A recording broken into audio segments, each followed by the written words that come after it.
Vasudevaya. Om Namo Bhagavate Vasudevaya. Om Namo Bhagavate Vasudevaya. Om Namo Bhagavate Vasudevaya. Narayanam Namaskrityam Naram Charanaruttam Devim Saraswatim Vyasam Tato Jayavdirahe Nashta Prayeshva Badreshu Nityam Bhagavata Sevaya Bhagavati Uttama Shloke Bhaktir Bhavati Naishtikir. So we're reading from, sprechen wir auf Deutsch oder Englisch? Deutsch, ist gut? Ja.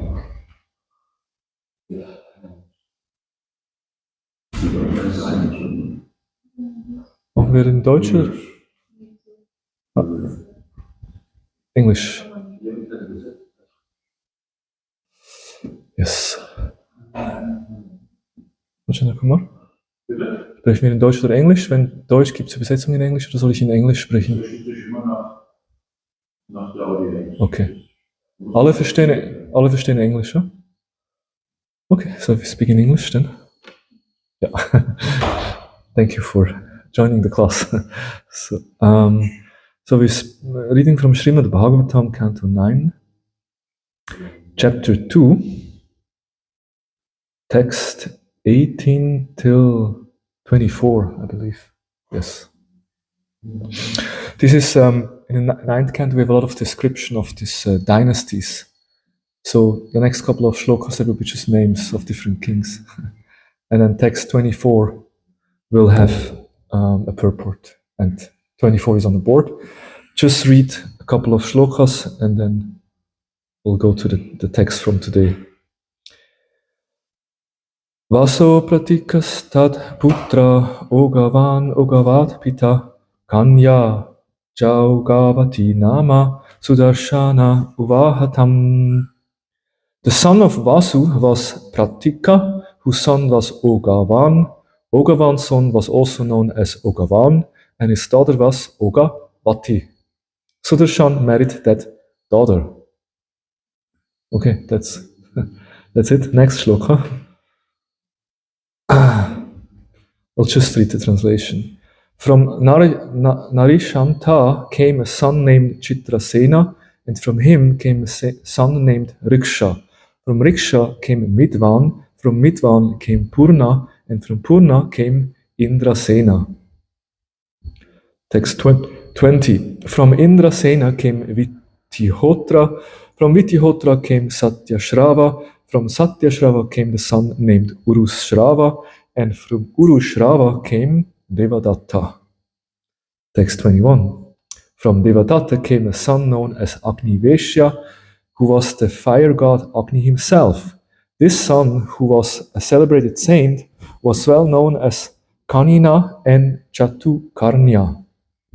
There's a short purport. Agniveshya was also known as Kanina and Chatukarnya. End of the purport. Okay, text 22. O king, from Agniveshya came a Brahminical dynasty known as Agniveshyayana. Now that I have described the descendants of Narishyanta, let me describe the descendants of Dishta. Please hear from me. And then we come to today's text 23 to 24. And we have 24 on the board. Vatsa prite sutta pramshus tat sutam pramatim vidu kanitra pramates tasmaj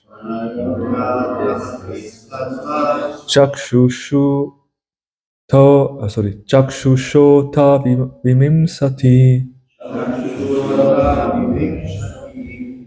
Vatsa prite sutta pramshus tat sutam pramatim vidu kanitra pramates tasmach Chakshushota vivimsati.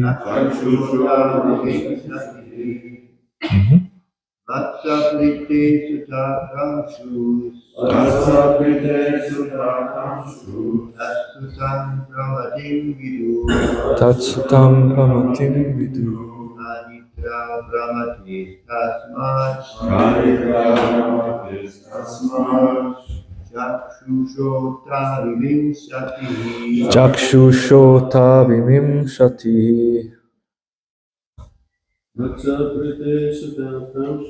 Vatsaprite sutta pramsus.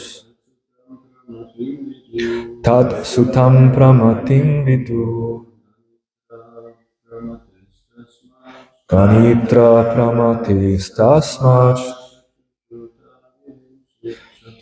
Chakshushota vivimsati. Vaishnavis. Vatsaprite sutta pramsus. Tad sutam pramatim viduhu.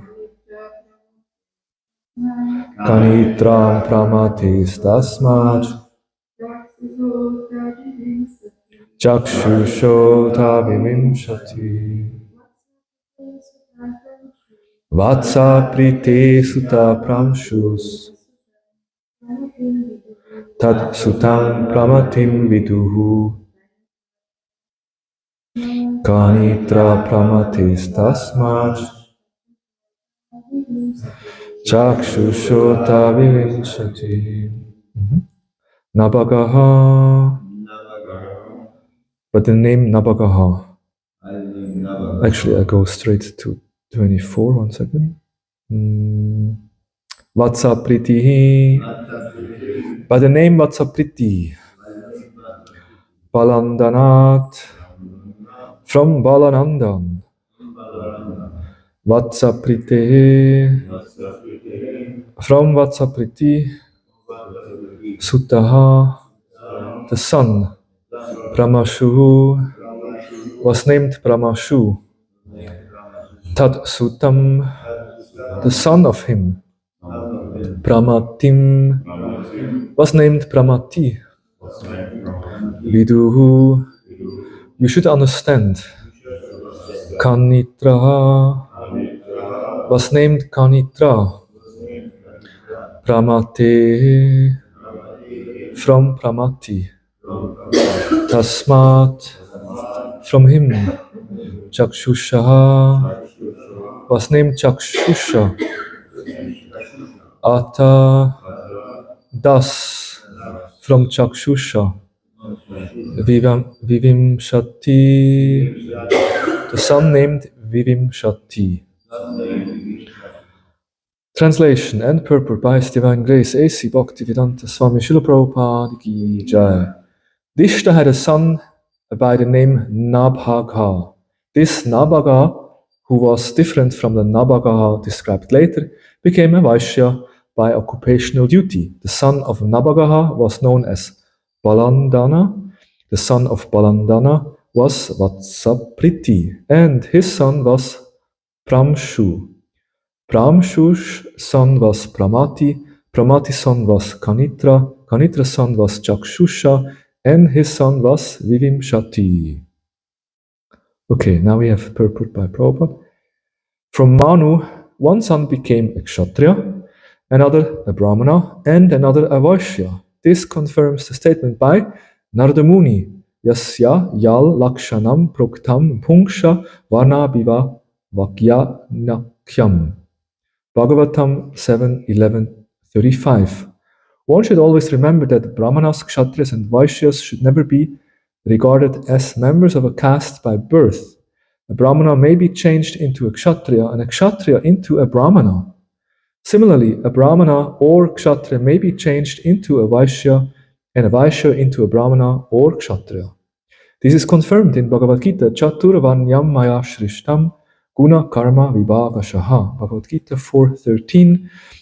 So one is a Brahmana, Kshatriya or Vaishya never by birth but by quality.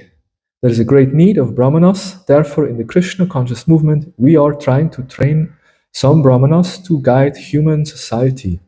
Because at the present there is a scarcity of brahmanas, the brain of human society is lost. Because practically everyone is a Shudra. No one at the present moment can guide the members of society to the proper path by which to achieve perfection in life.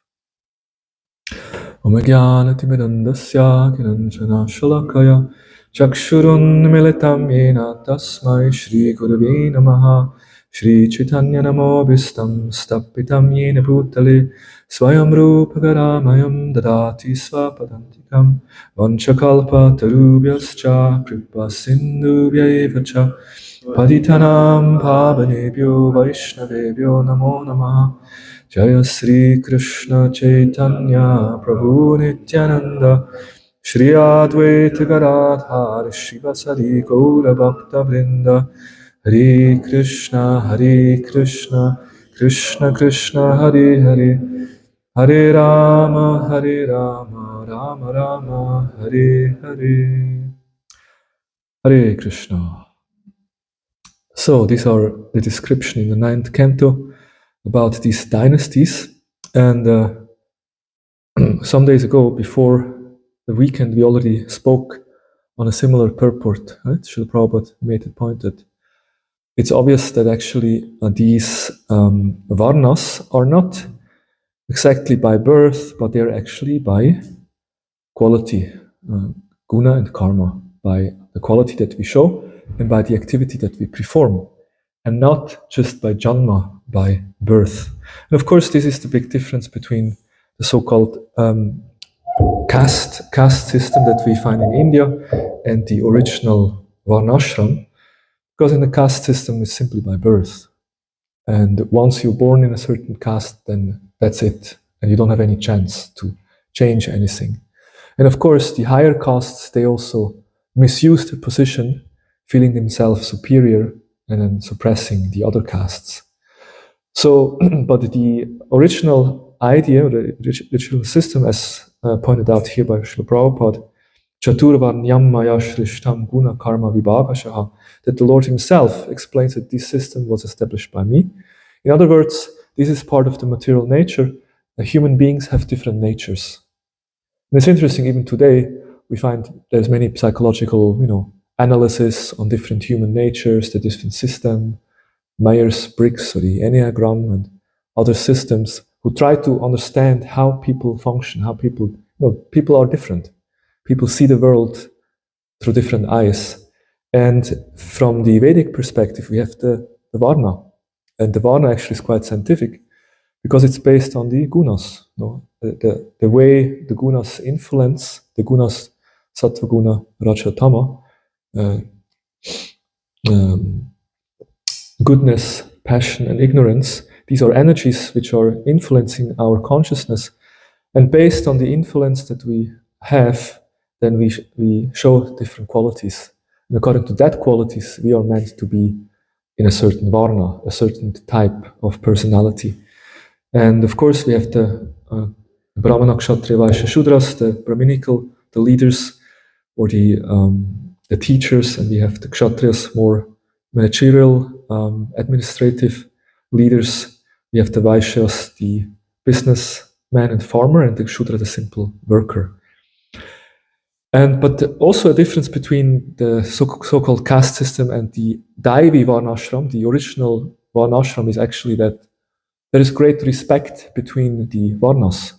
That means everyone understands this is a social system. Its comparison is given like a body, right?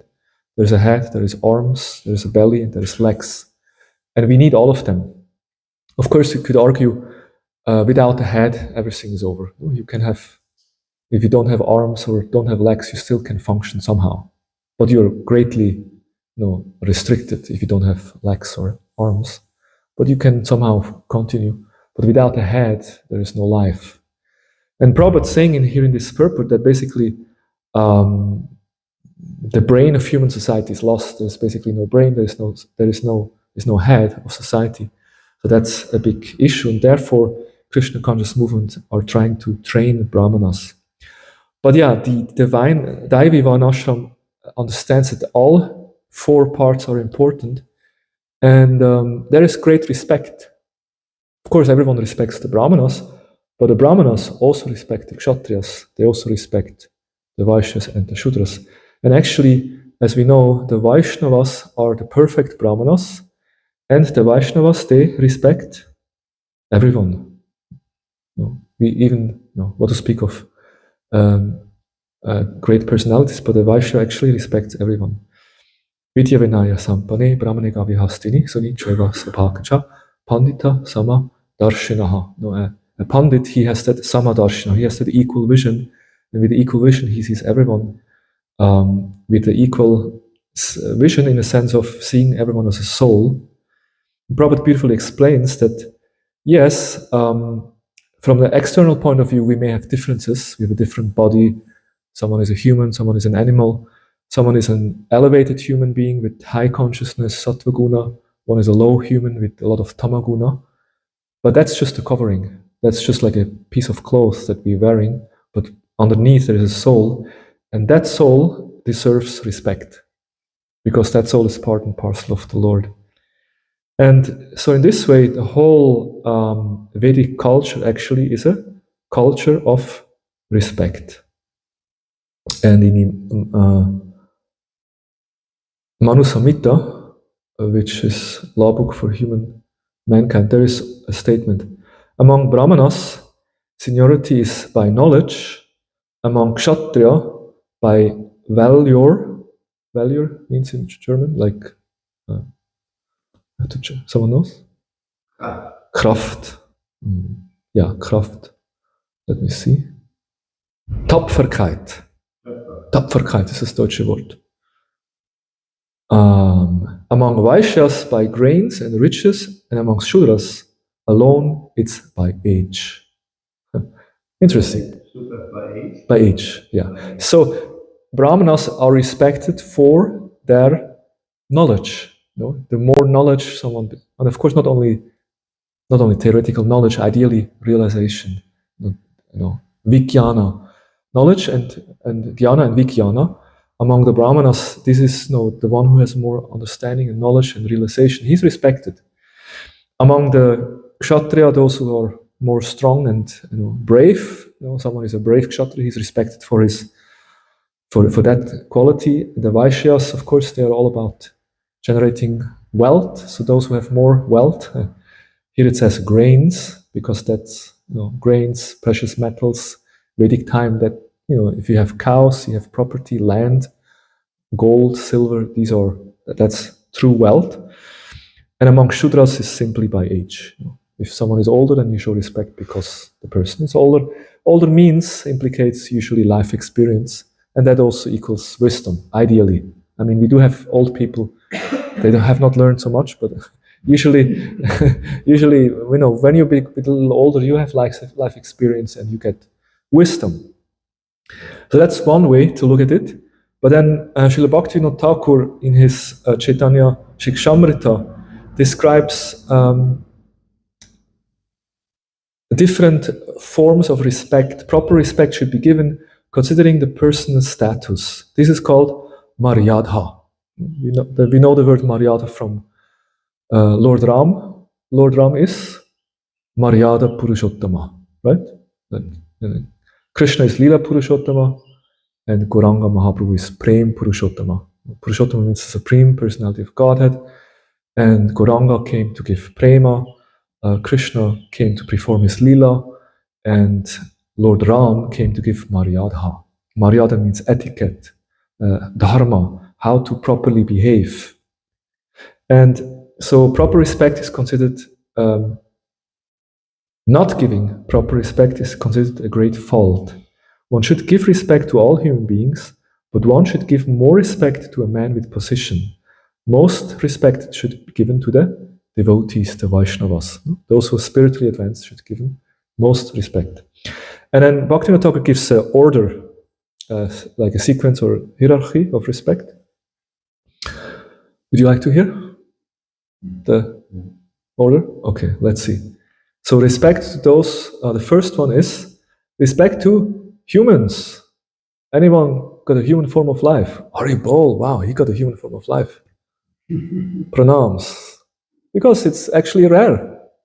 And of course, a Vaishnava, as we said, we give respect to the insects and the animals, and we give respect to everyone. But here now we have some differentiation, and it starts by Nara Matrera Maryada, by giving respect to a human being.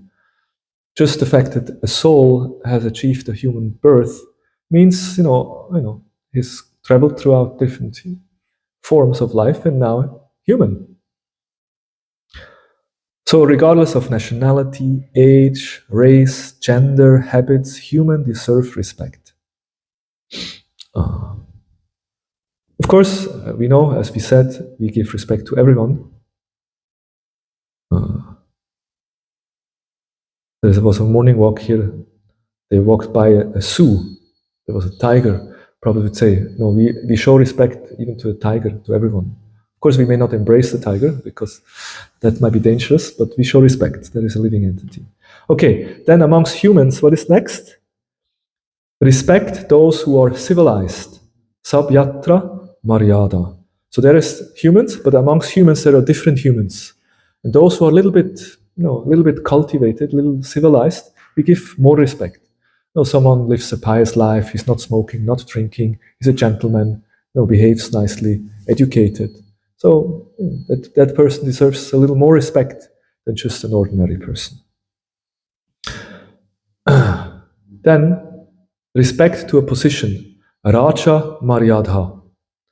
So if someone somehow holds a position, then one should respect, even if you might not fully agree with the person or that's the difference, but just because the fact the person holds a position, someone is a temple president, or even outside in the world, someone is a police officer, you better show some respect to the police officer, right? Because there is a reason he got that position. And it's interesting, we find that in the Chaitanya Charitamrita, in the pastime of Sanatana Goswami, that it says, Patsahadekiya sabe sabrame utila sabrame asanadiya rachare vasila. Maybe I have to give the context. Sanatana Goswami was fed up with his service to the king, to the Nawab Hussain Shah, so he pretended to be sick, right? He sent a letter, I'm sick, I'm not working. But what did he actually do? He actually sat together with the Brahmanas and was discussing the Bhagavatam. And it's interesting, we could argue also, how is it that, Vaishnava should be honest? Last time we spoke about Brahmana quality, Satyam, is very truthful.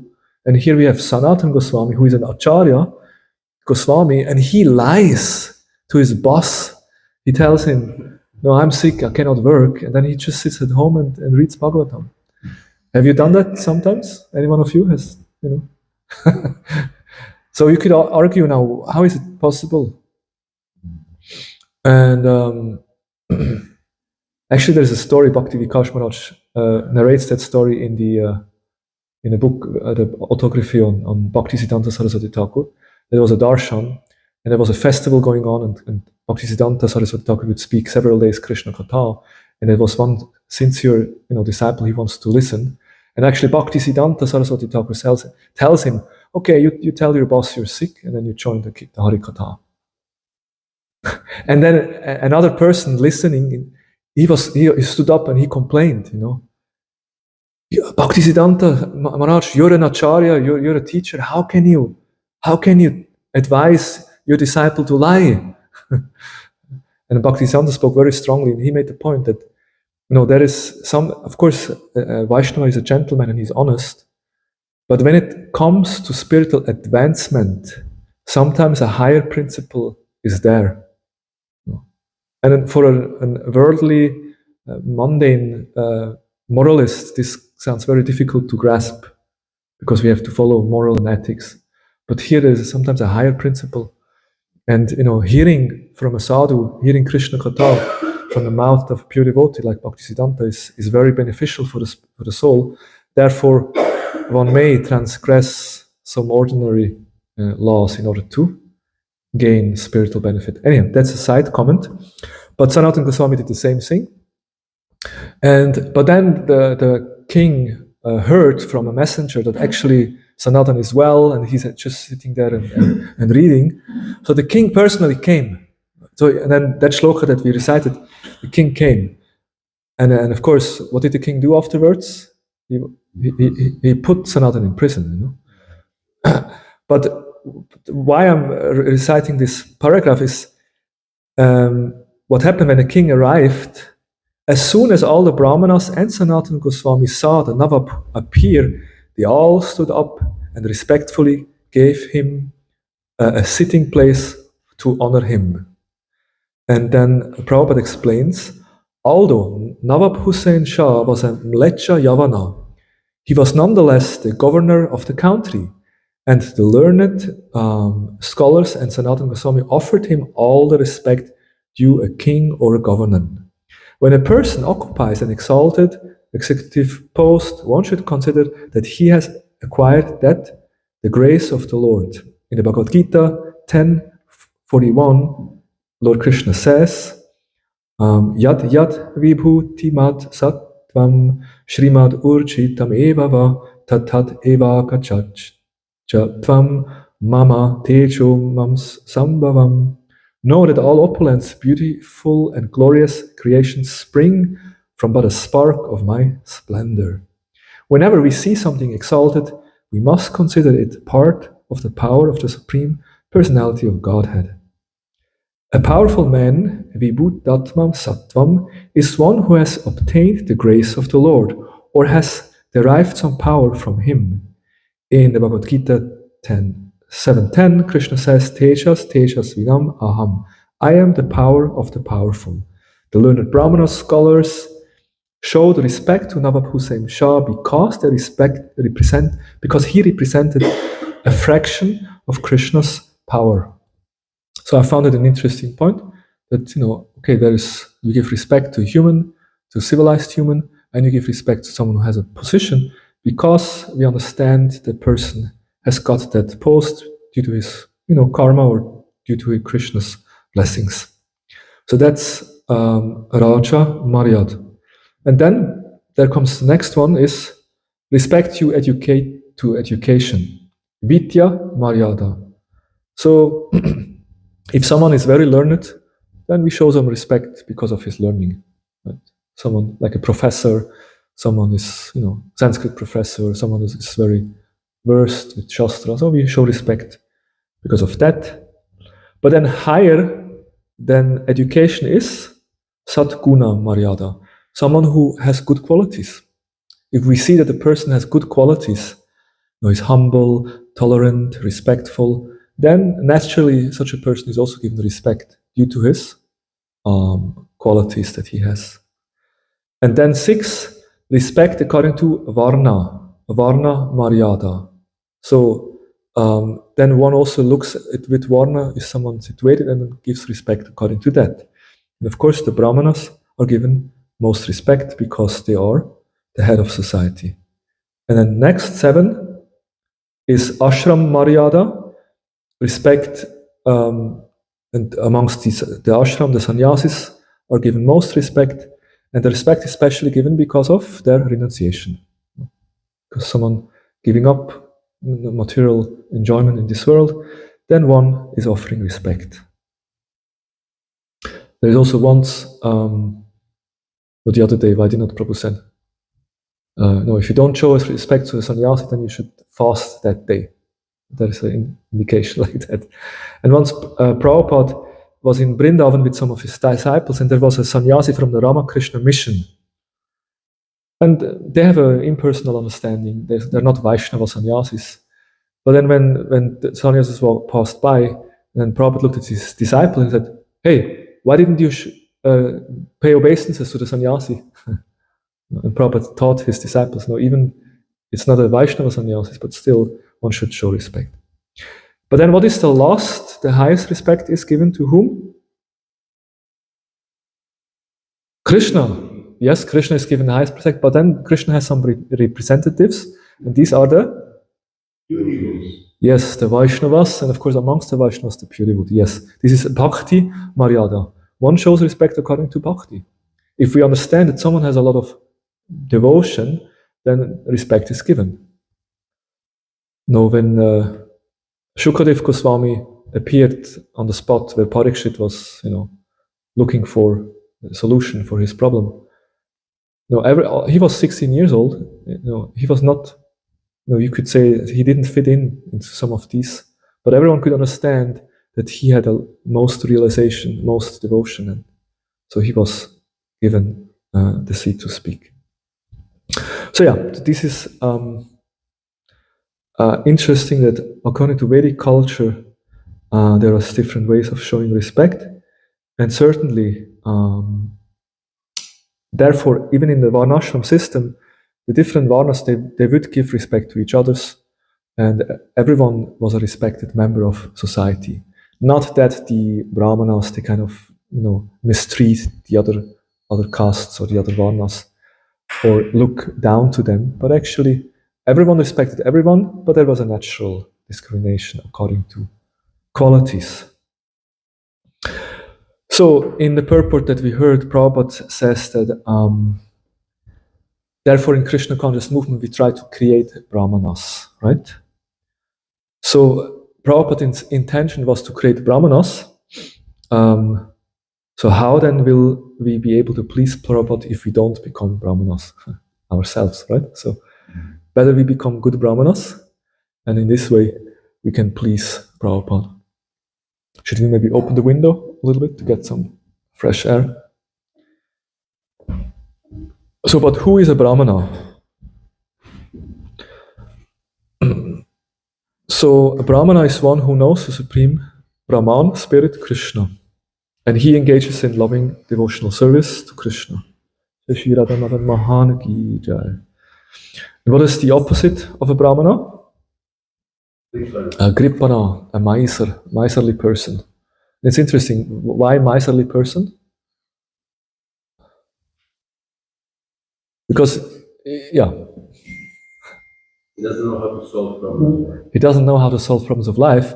He doesn't know how to actually, if you have something valuable, then you should share it, or you should make a good use of it, right? But those people who have wealth, and they just keep it in their storage and they don't use it, then they are called miserly. It's not a problem to have a lot of money. That's not a problem. Just because you have a lot of money, you're not a miserly person. But if you don't use that money, you become a miser. And what is the greatest wealth? Greatest wealth is to attain a human form of life, and then to meet a sadhu and develop bhakti. So if someone is not taking advantage of the human form, and he does not know how to solve problems life, if he dies, probably would say like cats and dogs. How is a cat dying or a dog? Woof, meow. they just give with their last breath. They just give up their body, and they have not realized anything. But how is a brahmana leaving his body? Ante Narayana Smriti. No, he remembers the Lord's name. He remembers Krishna. Actually, one of my Shiksha gurus, he was from Orissa, and his father was a brahmana, and he told the story that his father was a very serious advanced brahmana. So he would, at the time of his death, when he became old, he would just call his family members. He would announce, "This evening I leave my body." They would come to kirtan. He would sit in meditation, and he would just go on his own will, chanting names of Narayan, and just leave. That's kind of wow. That's a brahmana. A brahmana leaves the body, having solved the problems of life, understanding what is the absolute truth, which is Krishna. But the opposite is a person who just spent his life without knowing about Krishna, without knowing about the goal of life. That's a kripana. And therefore, as Prahlad Maharaj would say, that nate vidu svartagatim hi vishnum, that person who are too much entrapped in consciousness of enjoying material life, they are accepting leaders who are blind, and the blind, and as a blind man guides by other blind men, misses the right path and falls into the ditch. So similarly, those who not understand the goal of life, they are misled. And therefore, brahmanas are required because the brahmanas, they show the path, they show the absolute goal, and without the brahmanas, then human society is not understanding that. And that's why, and Prabhupada wanted to create brahmanas in order to preach and to share Krishna consciousness with others. Because, and we can ask, okay, because ISKCON is a preaching mission, right? We are preaching mission. We are meant to share Krishna consciousness with others. But who is a preacher? What would you say? What is the qualification of a preacher? Okay, that's nice. Yeah, compassion. A preacher actually, he feels a lot of compassion in his heart.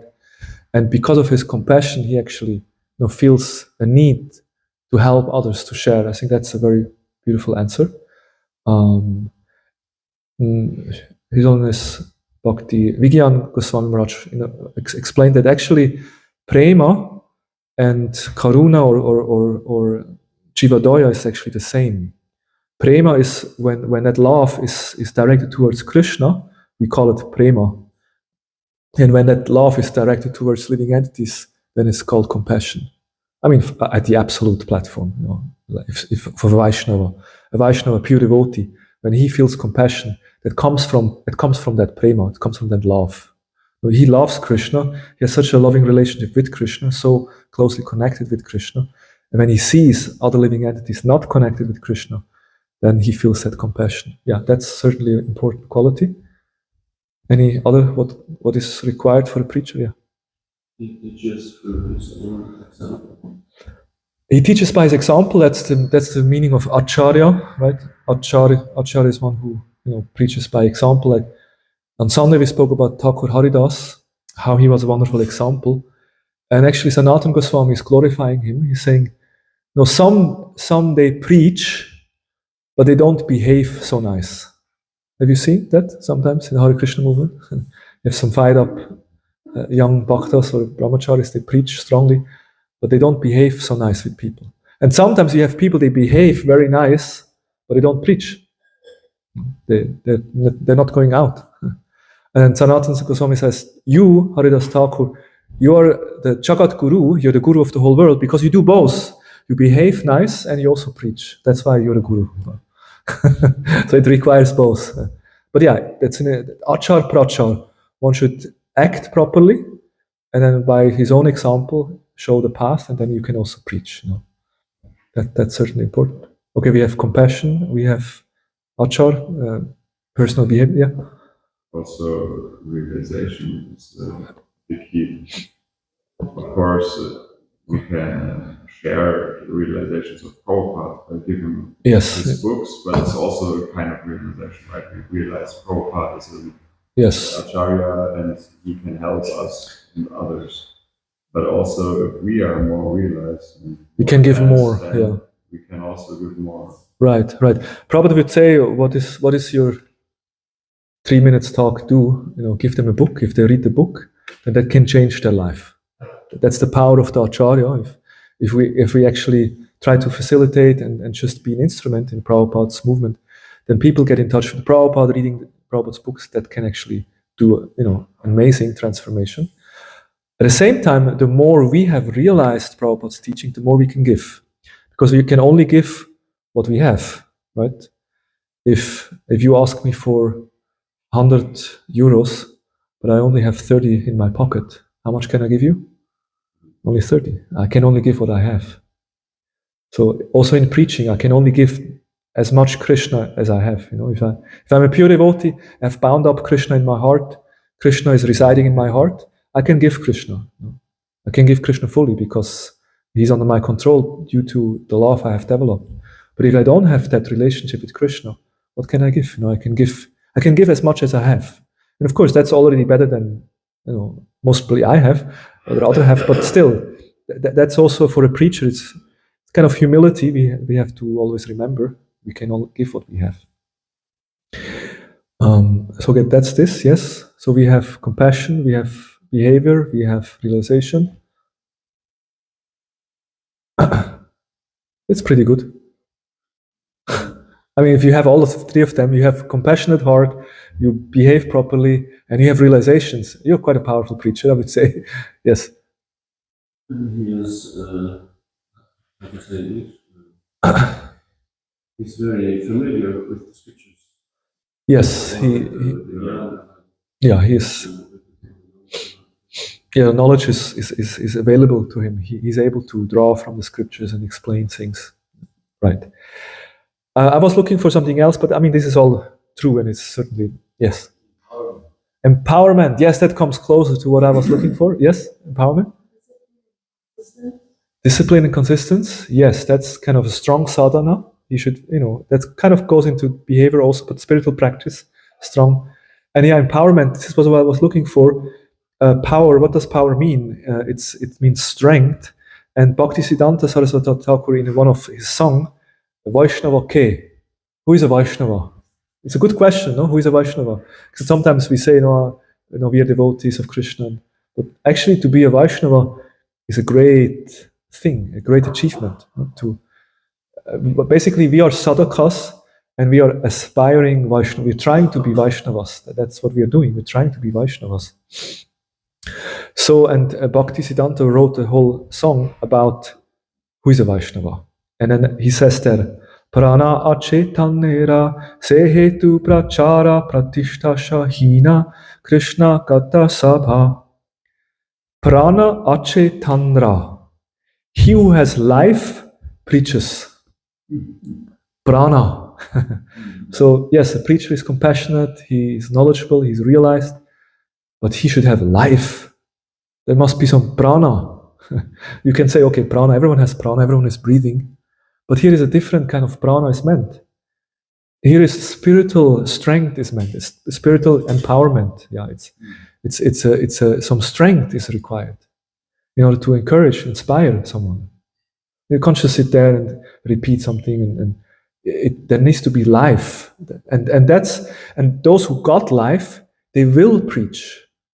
They can't sit still. They want to share because they have been touched by Krishna consciousness. They have realized Krishna, and according to that degree, they have realized, they become enthusiastic to actually share Krishna consciousness. And then it says, Pratishtasha hina.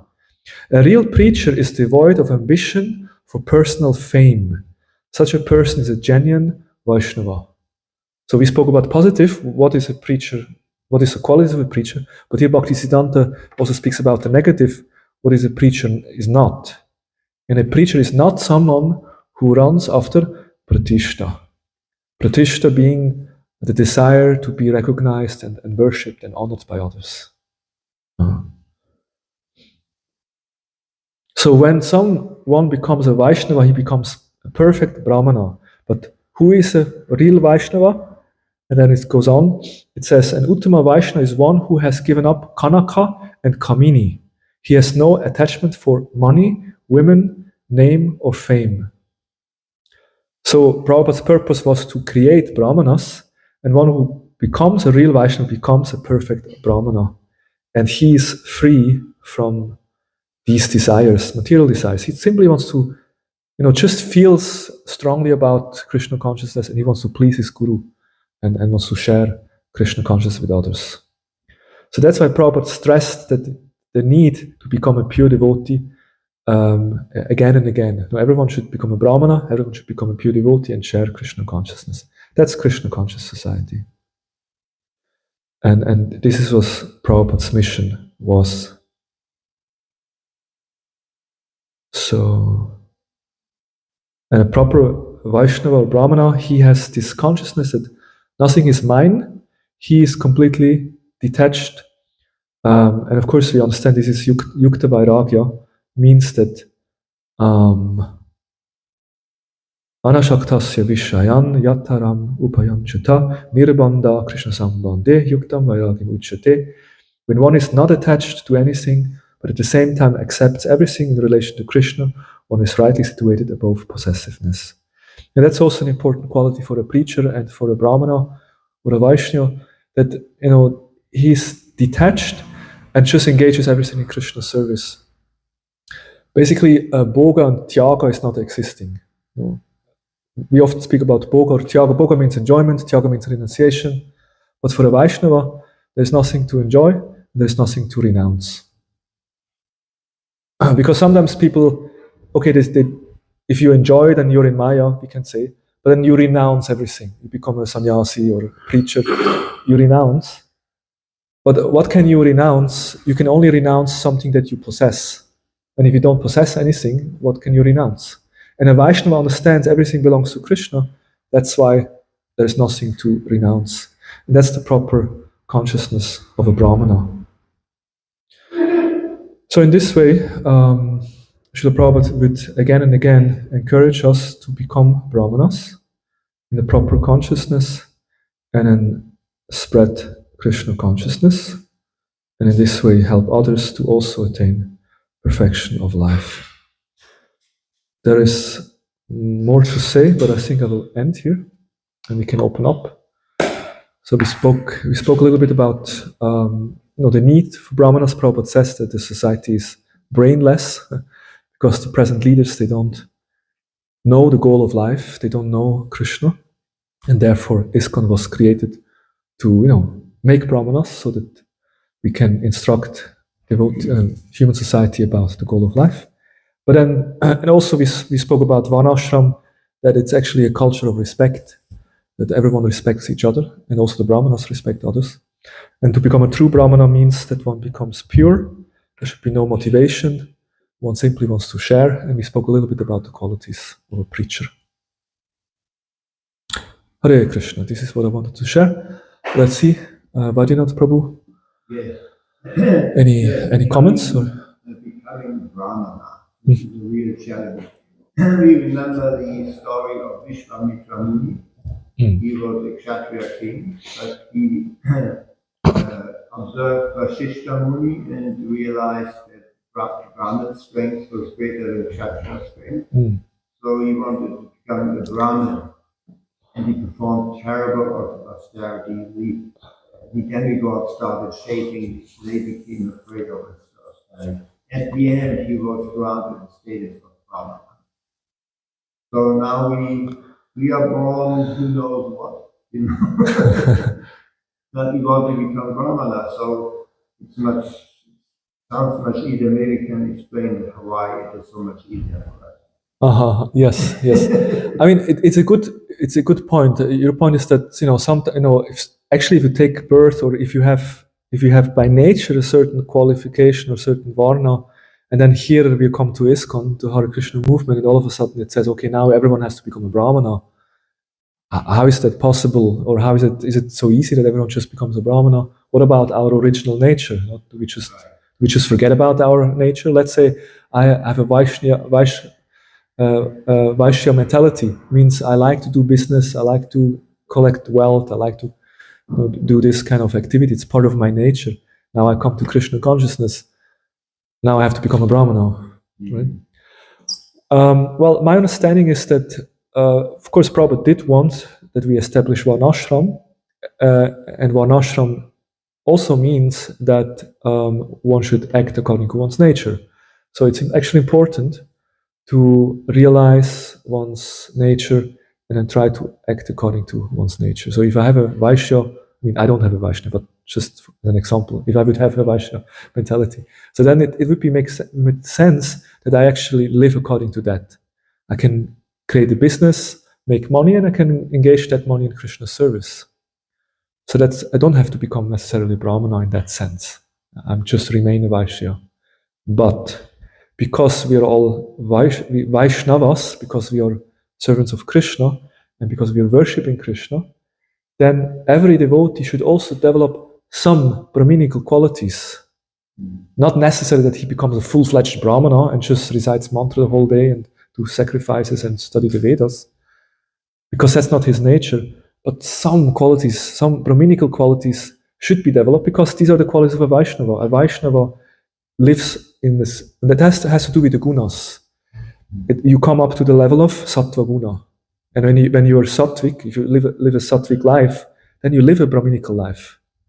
So even if you're a Vaishya or a Shudra, let's say someone is a Shudra, like working hard and doing work or serving others, and he's a devotee. still he is to be expected to be clean, to develop some cleanliness, to develop some sattvic attitude. So I think that would be my understanding in this regard. I don't know, is that satisfying or? Yeah. Chaisachi, would you like to comment on this? Or It's the proper Brahminical culture. So we are reading the culture is Brahminical. You don't need to be Brahmin for the culture. That's a good point. We are establishing a Brahminical culture in Krishna consciousness. Not that all of us naturally need to be Brahmanas. And of course, Prabhupada emphasized creating Brahmanas because this is much needed, and some of the devotees will be Brahmanas, but it doesn't mean that the other Varnas are less important or we don't give them respect. But we also need Vaishyas, we need Kshatriyas as well in our movement, like that. Yes? I have a question about, okay, can you explain a bit deeper about Sadhaka Vaishnava? Because many people saying that I'm a Vaishnava, I'm a devotee. Yes. All the time. Yes. Yes. Yes.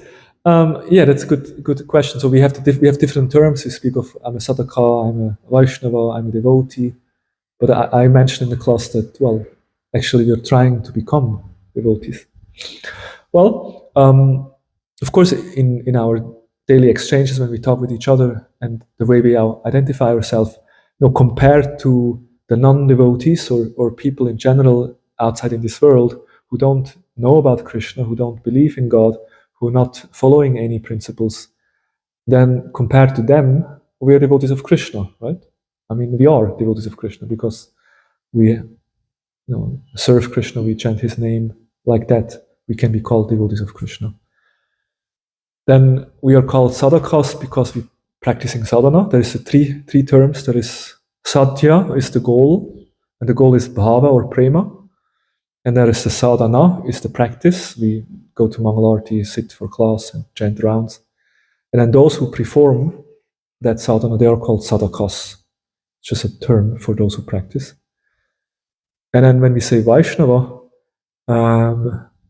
it's a devotee of Krishna. And then there's different degrees of Vaishnavas. Usually when Mahaprabhu was asked who is a Vaishnava, he was asked the question 3 times, and he replied 3 times differently. No? There is in Chaitanya Charitamrita we find, or Chaitanya Bhagavat. Who is a Vaishnava? Mahaprabhu would say, one who chants the name of Krishna once, he's a Vaishnava. So just Krishna, you're a Vaishnava. In the eyes of Mahaprabhu, you're a Vaishnavi. You're a Vaishnava, just chanting the name. But then he was asked again, devotees had a little doubt. Yeah, well, okay, but can you be a little more specific? Then Mahaprabhu would say, those who constantly chant the holy name, they are Vaishnavas. That's already a little more difficult. We chant 16 rounds, but not constantly. Always, chanting. So that requires more. But then, and then the third time, Mahaprabhu said, those simply by their appearance or by their presence make others chant, they are Vaishnavas. And in this way, actually, Mahaprabhu would refer to Kanishta, Madhyama, and Uttama. There's 3 kind of Vaishnavas, the beginner, the middle, and the advanced devotee. And yes, we are Vaishnavas, but we are not yet Uttama Bhaktas. We're not really the topmost Vaishnava. And we are aspiring to become Vaishnava in the true sense, right? So now we are trying to become Vaishnavas, like that. Make sense? Yeah. Okay, the last question, then we end. Yeah. So we were also speaking about paying respect, and in the nectar of instruction we learned how we should pay respect to the Nishta Adhikari in the mind, in the devotee, in the Madhya Adhikari, in the advanced devotee, we should actually pay obeisances, yeah. Yes. And then the Uttama we should serve. Yeah. But I feel like that I'm not doing that. Because you're not doing that? I would really like to do it. Especially as one devotee, I would really like to pay my obeisances to. But nobody does it, and that's why I'm kind of feeling maybe a little ashamed to do it, because how would you act in that case? Would just overcome this?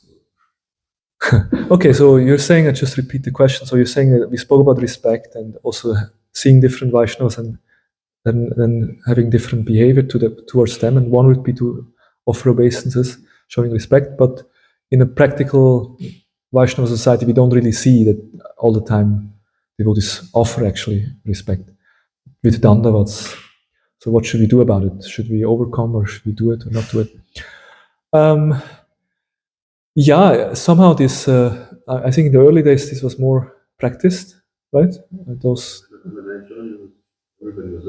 It was more. It was more. Of course, we still do it in the morning after the Mangal Arti. And now let's us take the opportunity to offer our respectful obeisance to all the Vaishnava devotees of the Lord. Navancha kalpa tarubyascha. We do that in the morning, and then we can do that just as a ritual, or we can do it consciously. Like look at everyone in the temple room, and then really from the heart offer obeisances in the morning. So if you do that at least once a day, you already offer the respect to everyone. At least those who came to the Mangal Arti. And you can remember everyone else also who is still sleeping somewhere in the ashram can also offer respect. That's one thing to do. And yeah, we can try to, again, maybe encourage the culture more to actually offer respect to each other when we see each other. Often, like, we have not seen someone for some time, and then it's sometimes still be done, like Janmashtami, and you have not seen a devotee for a long time. And hey, Haribol, devotee say offer obeisance. It's still going on sometimes. But yeah, we can try to encourage each other to practice that culture more. And then, of course, another thing is what you always can do. You can do it in the mind. You can always, because of course to do it physically, it's nice and it's much more close to the culture that we're meant to live. But the most important thing is your attitude. And if you have the proper attitude in the mind and actually offer, even in the mind, to everyone respect, that's already Krishna will see that, and you will have benefit from that, certainly. Can I make a small addition to the question? If we actually do this to pay obeisances to all the Madhyava adhikaris, then also, like, it's kind of a statement to the Nishta adhikaris, so I see you as a Nishta. Then going around, there are 5 adhikaris in the room and 10 Nishtas. I only pay to the 5 Nishtas, so you will feel disrespected or something. You can show respect to everyone. Raghunath Das Goswami would live at the Radhakund, and I think he would give obeisance every day, like 1,000 times. Yeah, sometimes I hear him 2,000-3,000. Yeah, like 1,000 times. I mean, 1,000 is enough. It's quite a lot. Like 1,000 obeisances.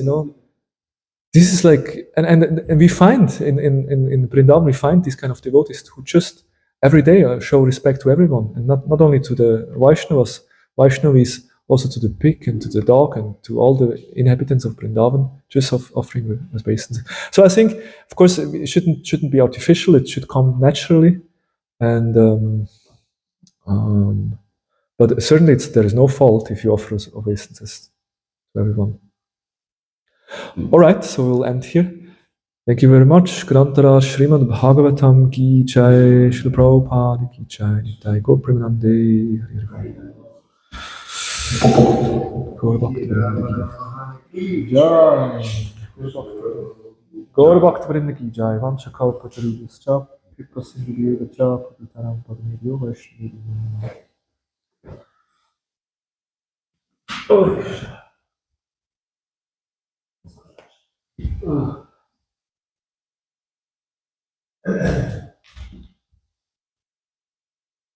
Okay. Sehr schön, wirklich ausgearbeitet.